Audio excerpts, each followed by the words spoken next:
Hi everyone, I'm Carly of Gnarly Carly Gaming, and today I'm back with another couch conversation where essentially I just geek out about board games, cozy and couchside.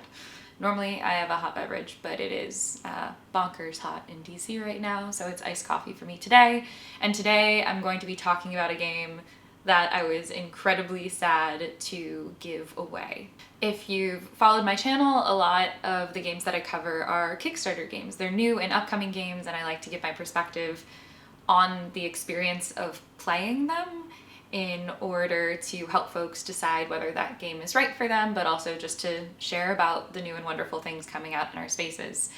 But often when I get games that are soon to be on Kickstarter, there's only so many prototypes that exist in the world, and they can be expensive to make because they're not doing this massive manufacturing process.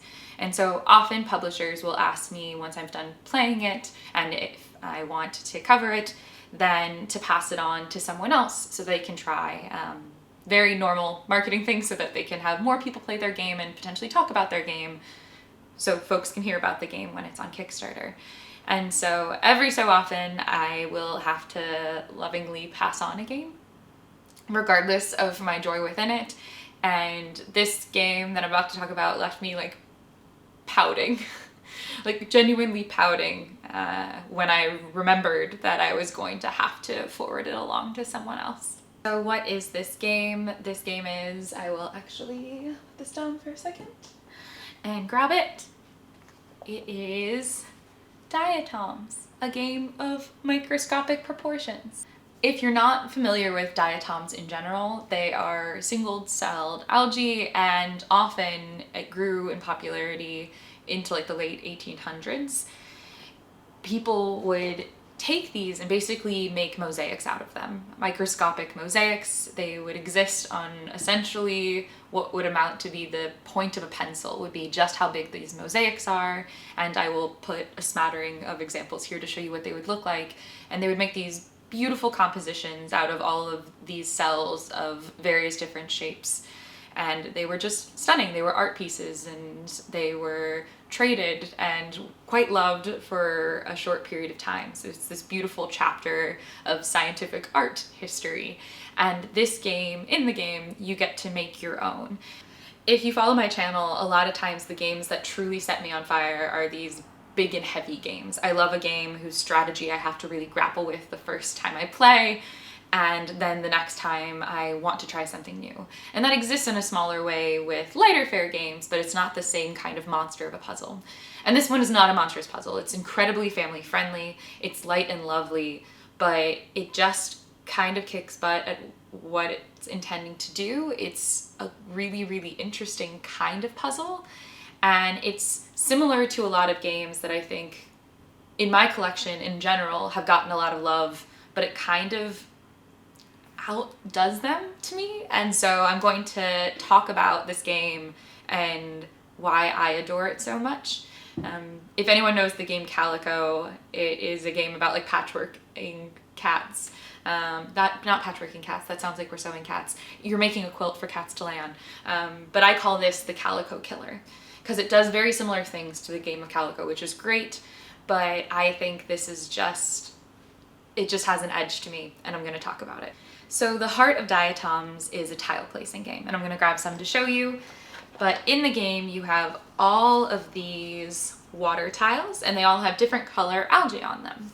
And at any given time you'll have some in front of you, as well as like a stack that you'll draw from, and on your turn you will essentially play one into a shared collective like water board.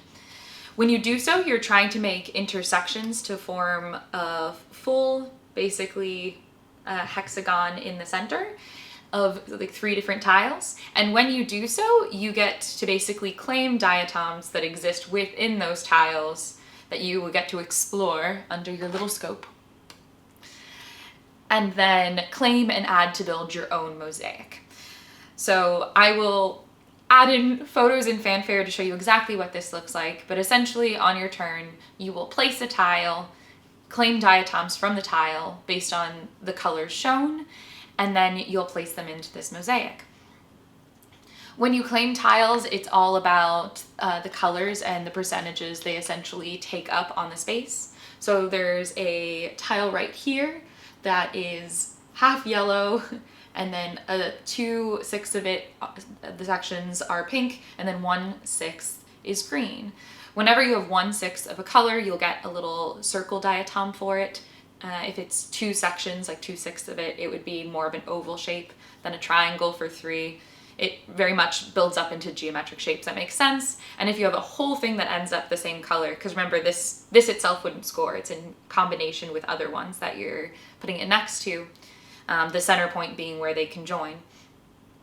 In this case, you have one that is 3 big because it's half, and so that would be a triangle. But if it's the full thing, you basically just get to break it up into as many diatoms of that color that you'd like, as long as it totals up to 6. And so what that brings us to are probably the prettiest bits this game has to offer, which are these Petri dishes. And I hope you can see them well, but if not, I will definitely zoom in. Full of just like radiant looking diatoms. And so you'll claim them. So if I had one that had 5 sections that were purple, I'd get this beautiful purple star, and I get to place it on my board. And now I will show you that. The beauty of a couch is the very cozy vibes. It isn't always the best for showing all the bits, but I promise to show all of it anyway. And oh my gosh, this game is so pretty. But essentially we all have these mosaic boards with layouts. Each of the spaces of the board can hold 2 different types of diatom. So for instance, the center can hold this star or a circle, but it can't hold just any of them. And the patterns we're going to be crafting on this board, basically every game, there's different metrics that will score based on how beautiful of a construction this is. Essentially, we have judges judging a show of diatom art, and from there you'll determine the winner. But truly we are going around and you're kind of best trying to optimize leaving room open for yourself on this shared tile space, and to snag as many diatoms as you can, because you're going to be trying to fill this up and score as best you can. And while sometimes you need very specific diatoms in order to score high, other times you're just going to be going for number so that you can build up. And I'm going to show you what that looks like with the judging sheet. And so this is the judging sheet, and every single game, 3 things will always be scored. You'll score for matching colors, so essentially just getting a lot of any given color is good. You can get up to 40 points if you have 8 or more of every given color, and each color scores separately, so you can do them. So I just got 1 purple in that move if I got a 5th purple, but sometimes getting those smaller sections of colors can mean you get more diatoms, flooding how much color you're able to imbue into this mosaic. The next thing you score for is symmetric pairs. Essentially, there's a structure within this board, and if you're able to get pairs on either side of the center, off these diagonals in any direction, if basically on the complementary side of any of those lines is the same shape or the same color or the same shape and color, more points, you'll get to score points. And this judging sheet walks you through all of the different spaces of the board really easily, so it's super efficient to score. The last thing is just different shapes. Like I said, sometimes it can be easier to just get a one-off and get a nice little circle, but in each ring of your mosaic, for the number of different shapes you have, you'll get more and more points. Super friendly. There's also a huge collection of guest judges that will all care about something else, and you can play a friendly side where they're like, just show me more of this and I'll give you points, or you can play a more like negative critical side, in which case they will not like things. My one comment that I made to the designer, and I'm not sure if they'll take this up or not, but I hope so, is that they kind of named these guest judges like Professor What's Her Name, and I really implored them to maybe pull from some of the artists who did these things during that time, because I think it would be just a small and cool little tap into the history of this. But overall, I think it's geeky, it's lovely, it's a wonderful little tile draft game.